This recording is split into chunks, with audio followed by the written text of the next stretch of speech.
ദക്ഷ പറഞ്ഞതുപോലെ തന്നെ അവൻ ആ വേലക്കാരിയും തേടി പോയതായിരിക്കും. അക്കാര്യത്തിൽ ഒരു സംശയവും വേണ്ട. ഇന്നിനിപ്പോ ഈ ചടങ്ങ് നടക്കുമെന്ന് ദൈവത്തിനറിയാം. ഇന്നും മഹി ഇവിടെ എത്തിയില്ലെങ്കിലും ഇവിടെ ഒരു ചടങ്ങ് നടക്കും. അത് സർവൈശ്വര്യ പൂജയല്ല, നമ്മുടെയൊക്കെ ശവോടക്കായിരിക്കും. നമുക്കവനെ ഒന്നുകൂടെ നോക്കി നോക്കാം. ഞാൻ അവിടെ നോക്കാം.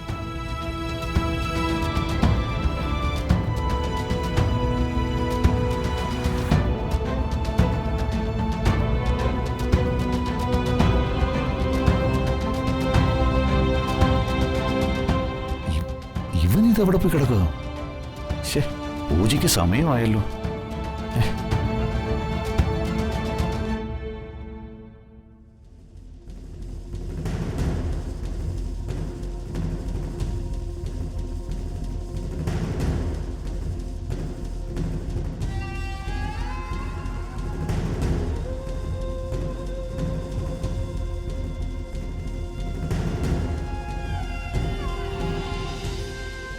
മഹി ഇനി എത്തിയില്ലല്ലോ.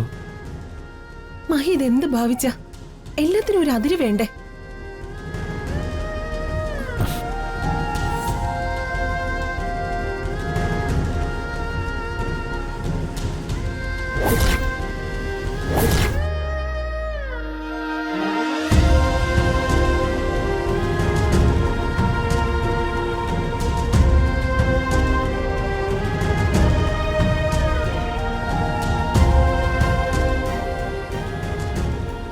മഹി, മഹി, മഹി,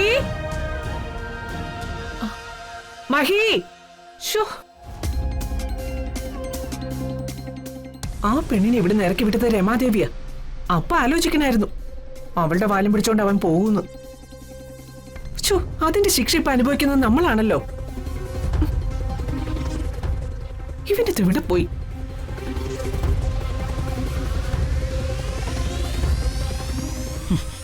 ഇതൊരു ഗൂഢാലോചനയാ, എന്നെ തോൽപ്പിക്കാനുള്ള ഗൂഢാലോചന. പക്ഷേ ഇതുകൊണ്ടൊന്നും അമ്മ തളരില്ല. പൂജയ്ക്ക് മഹി ഇവിടെ ഇല്ലെങ്കിൽ ഇന്നിവിടെ പലതും നടക്കും. മഹി എവിടെയും പോയിട്ടില്ല, അവൻ ഇങ്ങെത്തും. ചിലപ്പോ അവൻ അത്യാവശ്യമായിട്ട് വല്ല കൂട്ടുകാരെയും കാണാൻ പോയതായിരിക്കും. കൂട്ടുകാരനെയോ അതോ കൂട്ടുകാരിയോ? മഹി പോയിരിക്കുന്നതേ ആ വേലക്കാരിയെ തേടിയാണെന്നെങ്ങാനും ഞാൻ അറിഞ്ഞ പിന്നെ ഞാൻ ആരെയും വെറുതെ വിടില്ല. എന്റെ ക്ഷമയ്ക്കും ഒരതിരുണ്ട്. ഇതൊക്കെ ഇവിടെ പതിവാ. തിരുമേനി ഇതൊക്കെ കേട്ടിട്ട് പരിഭ്രമിക്കേണ്ട, പൂജ തുടർന്നോളൂ.